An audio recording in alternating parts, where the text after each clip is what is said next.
Pro. So folks, this is Dex and you're watching DexTech Pro. In this video, I'm gonna be teaching you how to jailbreak your PlayStation 4 with Gold Hen version 2.4, which is the latest version at the time that I'm recording this video tutorial. Then I'll be covering all new features and options for you as well.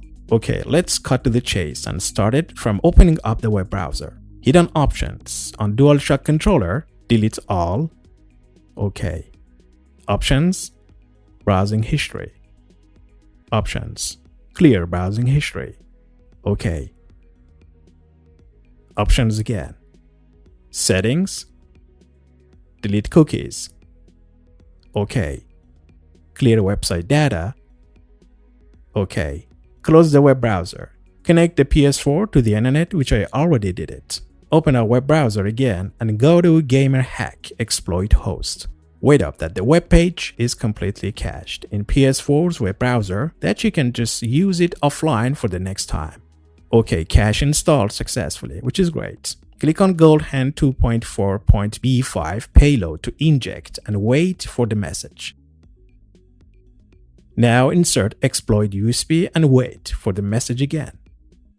Now hit on OK. Remove exploit USB and there it is. GoldHEN is injected and loaded. Hit on OK. Great. Now PlayStation 4 is fully jailbroken and I can install and run different games and apps on it. Now go to Settings, Network.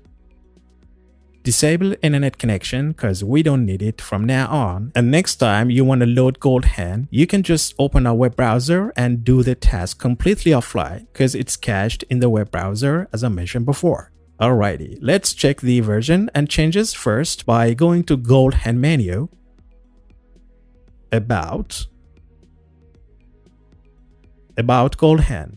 Here it is. The changelog of this new version are FTP server version 2, supported multi-cheats, multi-firmware supported like 5.5, 6.72, and 9, and finally package installer source settings. Okay, back to the GoldHEN menu, Debug Settings,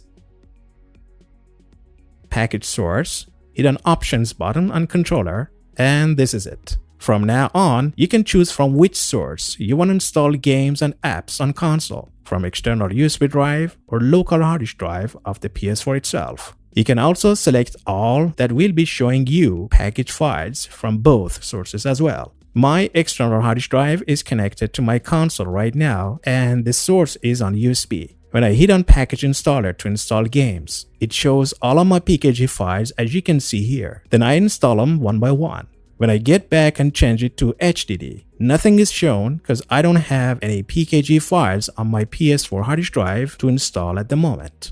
Again, when I get back and change it to all, here are all of my PKG files shown because it shows both internal and external hard disk drive, and as I mentioned before, these package files are on my external USB hard disk drive, right? That's why we can still see them. Another major change in GoldHEN 2.4 is FTP server. In previous versions, you could only run one FTP session on FileZilla client from computer on PS4 in order to read and write data. But in this new version, you can run multiple sessions on PS4 simultaneously. For example, one session to transfer PKG file to PS4 and another session to copy from PS4 to computer at the same time and without any interruption, which is handy feature I believe.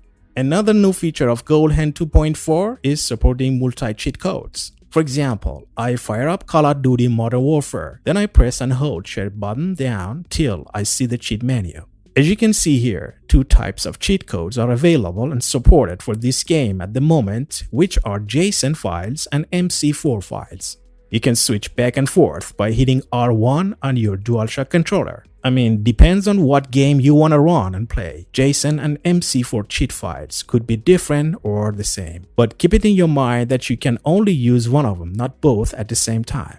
For those of you who ain't familiar with PS4 jailbreaking stuff, I totally recommend you watching top 20 PS4 jailbreaking frequently asked questions. Then when you got enough knowledge of jailbreaking PlayStation 4, like what I did in this video tutorial, you will be able to install and play games from different consoles like Sega Saturn, Sega Dreamcast, PlayStation Portable, PlayStation 1, PlayStation 2, PlayStation 3.